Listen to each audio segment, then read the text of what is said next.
The southern border of the land of Israel is a desert. It continuously changed during biblical times, and that is according to the relations with the neighboring kingdoms, mainly Egypt and Edom.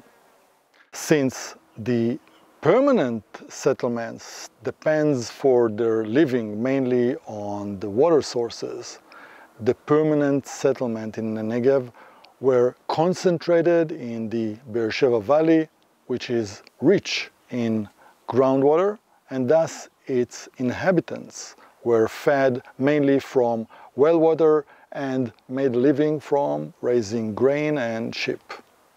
The second zone of settlement in the Negev was in the west of the northern and central Negev mountains, from the watershed of the mountains and west. There they engaged in food farming, that is, in the cultivation of grains and vines on the steps of the streams and in raising sheep.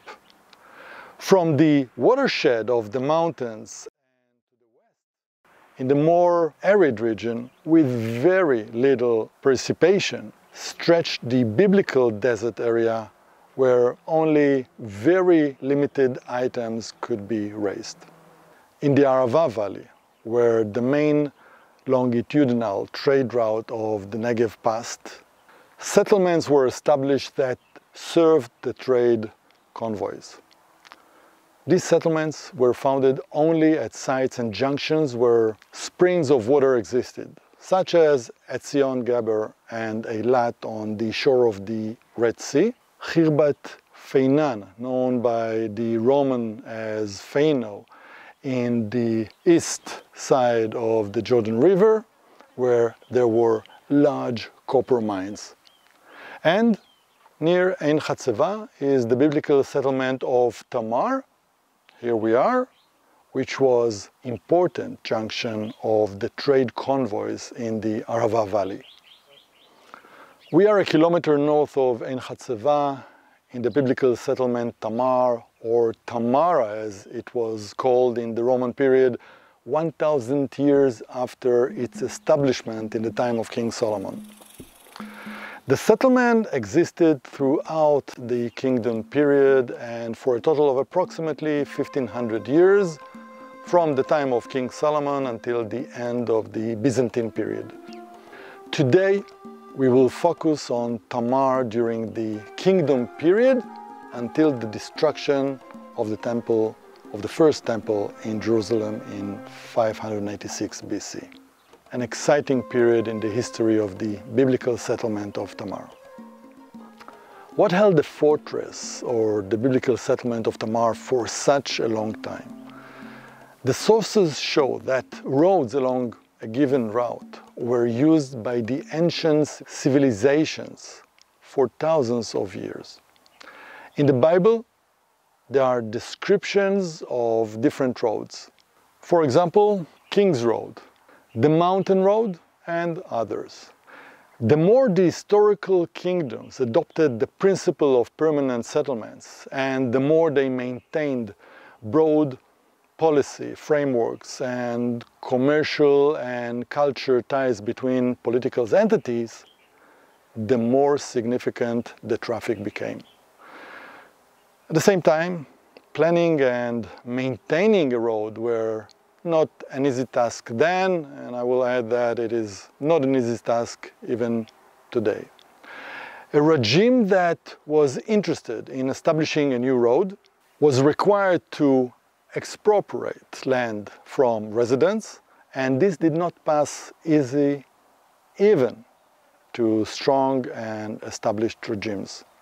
Therefore, it was customary to preserve the route of ancient roads for hundreds and thousands of years. The proximity of the site to the ancient kingdom of Edom, which stretched east of the Arava stream, and as I mentioned, the border changed with the periods, making it difficult to associate some of the remains found here with national and political entities.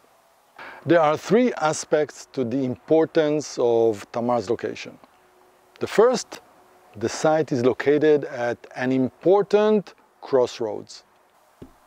Here, past the road, as it does today, 3,000 years after the establishment of Tamar, the road to the Dead Sea, and then Ein Bokek, and it continues to Ein Gedi and Jerusalem. Same road is going south to Yotveta and Eilat. Another road crossed here, this time from the east, from the copper mines of Phaino to the west through Ma'ale Akrabim, or Scorpion's Ascent in English, and to Mamshit to the north of the Negev. We are at a strategic crossroads. The second aspect, the site is located by Ein Hatzeva spring, in Arabic Ein Hatzeva, which means the spring of abundance, which is one of the abundant springs in the central Arava. In the 1960s, water drilling caused the groundwater level to drop and the spring to dry up. Today, only the large, ancient juju tree, several hundreds years old, look at this beautiful, amazing tree, indicates the place of the spring. It is difficult to determine with certainty the age of the tree because the juju tree does not form annual rings in the trunk, but it is estimated that it is several hundred years old. The third aspect to the importance of Tamar's location is the proximity of the site to the biblical land of Edom, which stretched east of the Arava stream. That suggests that the place served also as an important military and administrative center.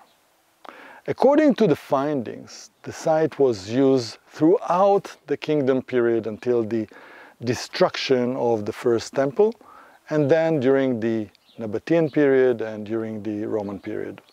The place was excavated by archaeologists over several decades, and findings were discovered here from the 10th century BC, the period of King Solomon, to the end of the Byzantine period or the beginning of the Arab period. Findings from 6 different periods were discovered. Today, we will focus on 3 periods that they are all between the period of King Solomon and the destruction of the first temple in 586 BC. According to most scholars, the site is identified with the biblical Tamar. The first period, 10th century BC.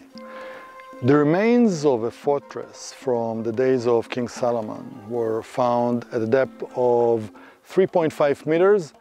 I repeat the third reason for the importance of the place in Solomon's time. The fort was part of a system of forts built by Solomon. He done so to protect the southern border of his kingdom and to support the important road in the southern regions. The second period, the 9th and 8th century BC. The remains of a large fortress were uncovered above the remains of the ancient fortress. It was a square fortress whose sides were about 100 meters long and its area about 10 dunams, equivalent to about 2.5 acres. In the 3 corners of the fortress, the remains of towers were found. The stones for building the structure were quarried in Hatzeva Brook, a few kilometers from here. The gate of the fortress was set in the northeast corner. On both sides of the gate passage, there are 2 cells on each side. Also, inside the gate complex of the fortress, in its southwestern corner, remains of 3 parallel walls were uncovered. It seems that this is the warehouse wing, near which 2 silos were uncovered, where charred remains of wheat and barley kernels were found. The silos were walled with plaster in order to prevent moisture and rodents from entering. This fortress is one of the largest fortresses from this period in the Negev, the south of Israel. In light of the large area of the fortress, it is possible that we have a fortified city and not necessarily a fortress. The strategic importance of the fortress is well reflected in its size and strength of fortification. Which of the kings of Judah initiated its establishment? The common opinion is Uzziah, also known as Azariah, as it is written in the second book of Kings. He built Eilat and returned it to Judah. Uzziah was working to control the trade routes and thus to make the transportation of goods in the region more efficient and, not less important, increase his kingdom's income from controlling the trade routes. For this purpose, he regained control over Ashdod and Yavne since the split between the kingdoms of Judah and the king of Israel. He built settlements and fortresses along the seacoast, which created control over the ports and supervision over the Philistia road between Egypt, Judah, and the Israel kingdom. Control over Kadesh and Eilat gave Uzziah control over the route that carried goods between the Gulf of Eilat and Philistia, and control over all the land trade routes that led from Egypt to the north. The second book of Chronicles further describes Uzziah's action as strengthening Jerusalem. Also, building towers in the desert and the digging of cisterns.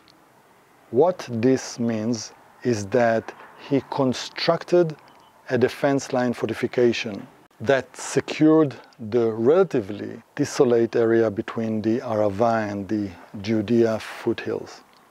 An important question is what led to the destruction of the fortress and when? The prophet Amos explicitly states that the beginning of his prophecy was in the days of Uzziah, king of Judah, and in the days of Jeroboam, son of Joash, king of Israel, 2 years before the earthquake. Biblical scholars and historians attribute the earthquake to approximately 760 BC. According to the finding of scientific research, the intensity of the earthquake was about 8 on the Richter scale. The third period, the 7th and 6th centuries BC. The final destruction of the fortress in the third period probably occurred in or around 735 BC. That is, during the reign of King Ahaz of Judah. According to the Hebrew Bible, both northern kingdoms, Israel and Aram, as well as the neighboring nations, the Philistines and the Edomites, all were in a military conflict with the kingdom of Judah. According to several researchers, the Edomites rebuilt the fortress after destroying it when they occupied the place. This ended Judah's hold on this southern stronghold. This may explain the variety of Edomites' ritual vessels on the north side of the site. And to conclude, as usual, I have a question for you. In the Hebrew Bible, what is the family connection between Edom and Israel? The answer, as usual, in 5 seconds.